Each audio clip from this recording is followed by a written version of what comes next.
Assalamualaikum warahmatullahi wabarakatuh. Saya Dewana Musna, nomor 1850 dari Program Studi Perencanaan Wilayah dan Kota Universitas Jember. Pada kesempatan kali ini akan menjelaskan mengenai inovasi program Kampus Merdeka yang merupakan bagian dari ujian akhir semester untuk mata kuliah Sistem Informasi Perencanaan. Jadi pada kesempatan kali ini saya akan memberikan peningkatan program terkait beberapa program yang ada di Kampus Merdeka sendiri. Nah, dalam kesempatan kali ini saya akan menjelaskan beberapa poin penting, yaitu yang pertama adalah mengenai apa itu Kampus Merdeka. Jadi saya akan menjelaskan konsep dasar dan bagaimana awalnya Kampus Merdeka itu dijadikan peraturan saat ini. Lalu yang kedua adalah mengenai dasar hukum, tujuan, manfaat, kebijakan, dan syarat yang ada dalam program Kampus Merdeka ini.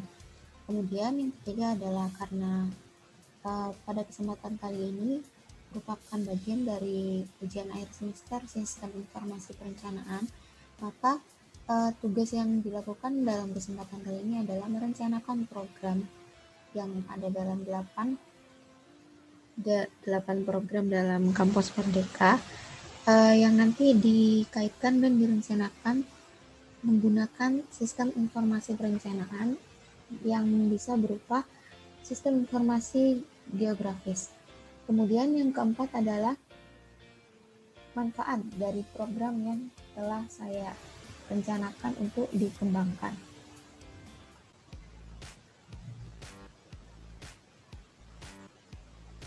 Nah, jadi di sini ada kalimat dari Menteri Pendidikan dan Kebudayaan saat ini, yaitu Nadiem Makarim, yang bisa dikatakan sebagai landasan dalam merencanakan Kampus Merdeka ini. Jadi, menurut perkataan beliau, kebebasan dan otonomi kepada lembaga pendidikan dan merdeka dari birokratisasi, dosen dibebaskan dari birokrasi yang berbelit, serta mahasiswa diberikan kebebasan untuk memilih bidang yang mereka sukai.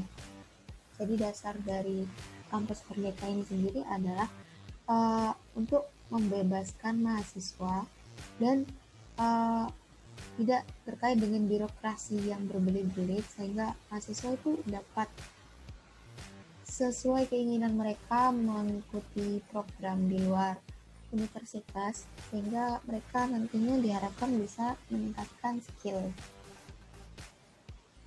Nah, Kampus Merdeka sendiri itu merupakan proses pembelajaran yang mana di dalamnya diharapkan dapat mewujudkan pembelajaran yang berpusat pada mahasiswa atau student centered learning. Jadi dalamnya difokuskan untuk mahasiswa. Jadi dalam pembelajaran Kampus Merdeka sendiri ini memberikan tantangan kepada mahasiswa untuk melakukan pengembangan terhadap biasanya tujuannya itu untuk masyarakat luas ataupun studi-studi tertentu. Jadi nantinya mahasiswa itu diharapkan dapat melakukan tantangan berupa pengembangan inovasi, kreativitas, kapasitas, kepribadian, dan dapat menemukan pengetahuan melalui keadaan real ketika mereka terjun ke lapangan, serta dapat melakukan interaksi sosial, kolaborasi dengan pihak-pihak terkait, ataupun misalnya masyarakat atau instansi tertentu, juga dapat manajemen diri, juga dapat menentukan tuntutan kinerja, serta agar dapat melaksanakan target pencapaian dari program Kampus Merdeka ini sendiri. Lalu yang selanjutnya ialah dasar hukum, tujuan, manfaat, kebijakan, dan syarat yang ada di dalam Kampus Merdeka ini sendiri. Jadi tentunya dalam merumuskan Kampus Merdeka ada dasar-dasar tertentu. Nah, dasar hukum yang digunakan dalam merumuskannya itu sendiri ialah eh, peraturan perundangan terkait. Yang terkait di sini maksudnya adalah terkait kampus, seperti dalam bidang pendidikan. Di antaranya adalah Undang-Undang Nomor 20 Tahun 2003 tentang Sistem Pendidikan Nasional. Yang kedua adalah Undang-Undang Nomor 12 Tahun 2012 tentang Pendidikan Tinggi. Yang ketiga adalah Undang-Undang Nomor 6 Tahun 2014 tentang Desa. Yang keempat adalah Peraturan Pemerintah Nomor 4 Tahun 2014 tentang penyelenggaraan pendidikan tinggi dan pengelolaan perguruan tinggi, dan beberapa peraturan lainnya. Dalam dasar hukum ini sendiri memiliki 10 dasar hukum utama. Adapun dasar hukum terkait bisa dikaitkan nanti ketika merumuskan program. Yang kedua adalah tujuan dari Kampus Merdeka. Tujuannya ialah untuk agar mahasiswa mendapatkan soft skill sebelum ke dunia kerja. Karena pada dasarnya Kampus Merdeka ini sendiri ialah merupakan program di mana mahasiswa terjun langsung ke daerah untuk melakukan program-program dari Kampus Merdeka ini sendiri. Selama 1 sampai 3 semester dilakukannya Kampus Merdeka ini sendiri atau program yang ada di dalamnya, diharapkan mahasiswa itu memiliki kesempatan untuk melakukan pengembangan diri, juga pengembangan program-program, dan meningkatkan wilayah yang dijadikan sebagai tujuan dalam program Kampus Merdeka. Jadi pada dasarnya Kampus Merdeka ini merupakan sebuah konsep baru yang membiarkan mahasiswa mendapatkan kemerdekaan belajar di perguruan tinggi selama yang diberikan selama 1 hingga 3 semester itu sendiri. Jadi program ini merupakan implementasi dari visi misi Presiden Joko Widodo, yaitu guna menciptakan sumber daya manusia yang lebih unggul. Dalam penerapannya nanti konsep ini membuka kesempatan luas bagi mahasiswa untuk memperkaya dan meningkatkan wawasan dan kompetensinya di dunia nyata yang sesuai dengan passion dan cita-citanya.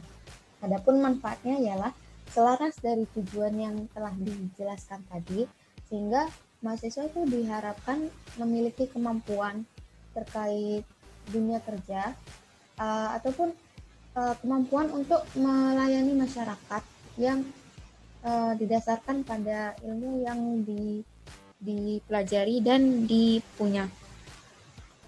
Selanjutnya adalah kebijakan, syarat, dan pihak terkait dalam Kampus Merdeka ini sendiri. Kebijakan yang didasarkan pada Kampus Merdeka ialah sistem akreditasi perguruan tinggi. Jadi dalam program-program yang ada, dalam program yang ada di Kampus Merdeka sendiri ada 4 dasar program untuk meningkatkan secara keseluruhan kebijakan Kampus Merdeka ini. Yang pertama adalah sistem akreditasi perguruan tinggi. Maksudnya adalah dalam program Kampus Merdeka ini membiarkan atau dapat menyerahkan program reakreditasi kepada perguruan tinggi, sehingga program tinggi itu dapat melakukan akreditasi ulang secara langsung, karena pada dasarnya akreditasi sendiri itu memiliki waktu 5 tahun. Yang kedua adalah hak belajar 3 semester di luar prodi. Sebenarnya hak belajar ini 1 sampai 3 semester, yang mana mahasiswa itu diberikan kesempatan untuk terjun langsung ke masyarakat.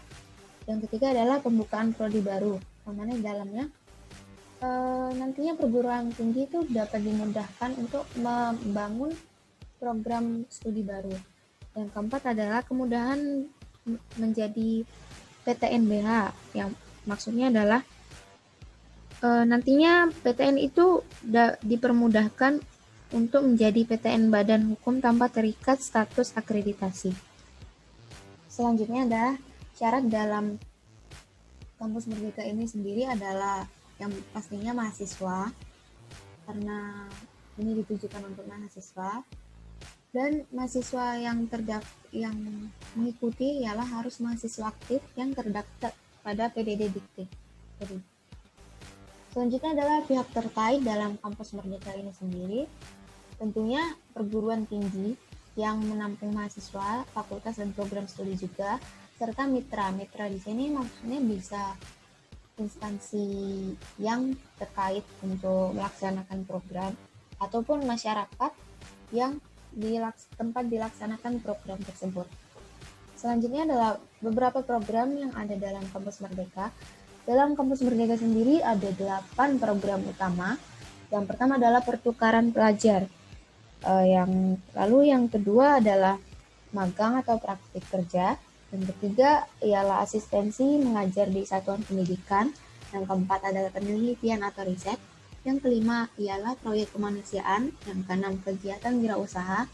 Yang ketujuh studi proyek independen. Dan yang program kampus Merdeka yang ke-8 adalah membangun desa atau kuliah kerja nyata tematik.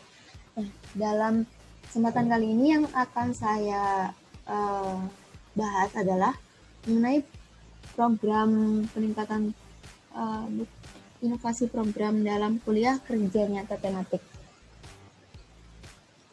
Dalam kampus Merdeka sendiri memiliki beberapa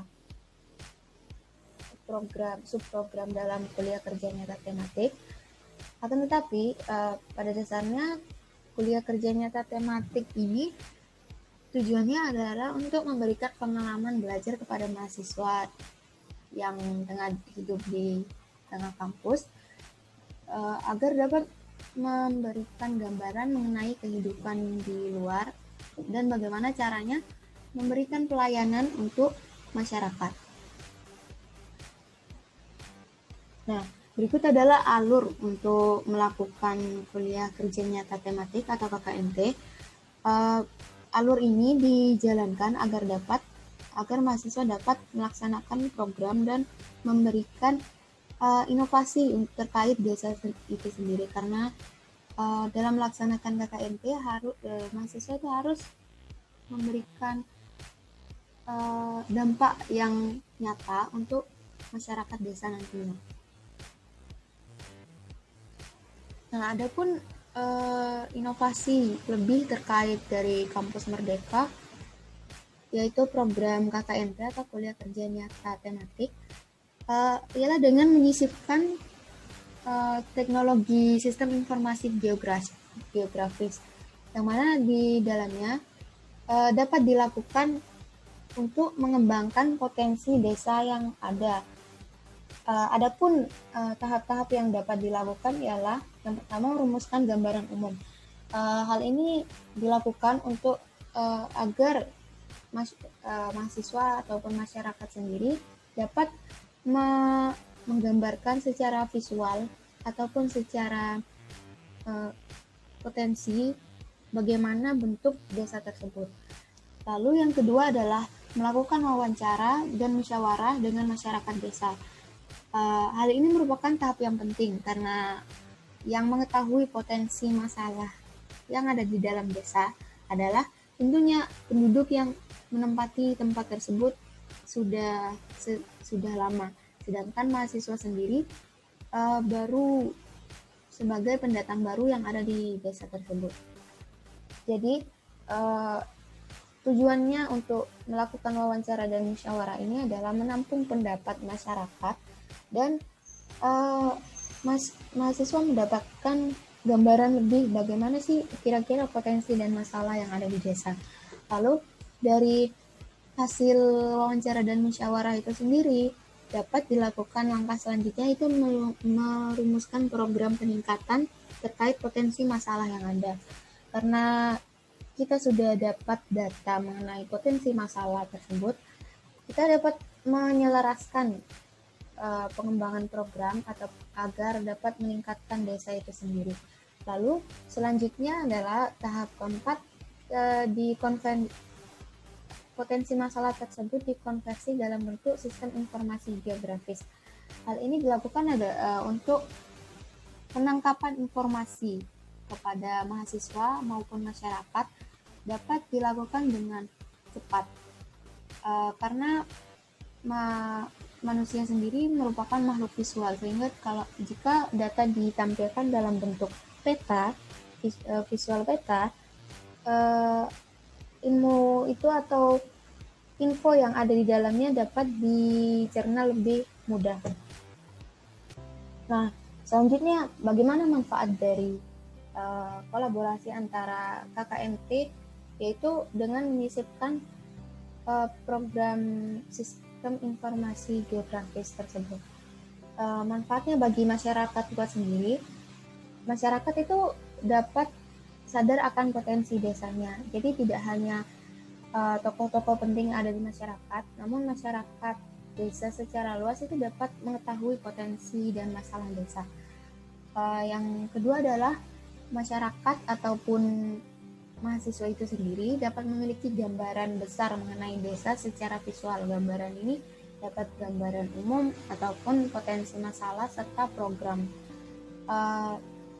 Yang ketiga adalah manfaatnya dari perumusan masalah, potensi masalah dan program yang telah dilakukan, sehingga nantinya desa itu dapat memiliki tujuan pengembangan yang jelas, dan nantinya jika dapat dilakukan, desa sendiri itu dapat berkembang.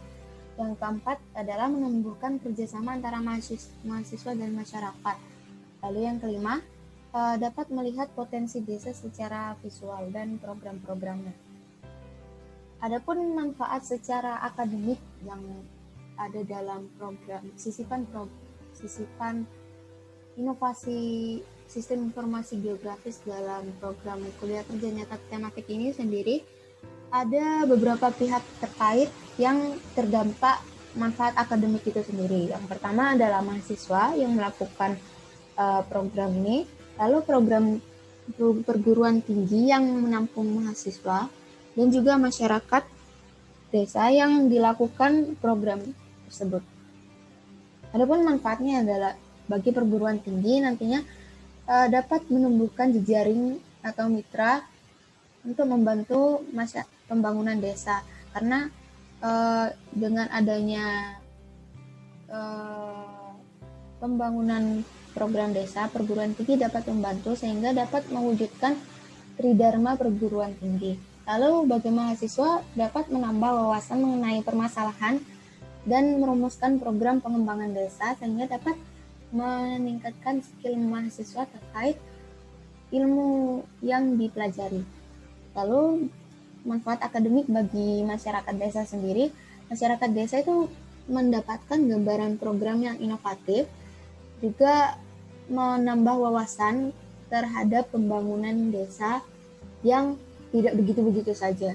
Juga diharapkan masyarakat desa mendapatkan manfaat akademik berupa masyarakat desa itu melek teknologi mengenai sistem informasi geografis. Sekian penjelasan saya mengenai penyisipan inovasi program dalam kuliah kerja nyata tematik. Semoga informasi ini dapat memberikan wawasan lebih terkait yang menonton dapat memahami bagaimana sih kampus Merdeka itu sendiri. Sekian penjelasan saya mengenai kampus Merdeka untuk memenuhi ujian akhir semester Sistem Informasi Geografis. Kurang lebihnya mohon maaf. Assalamualaikum warahmatullahi wabarakatuh.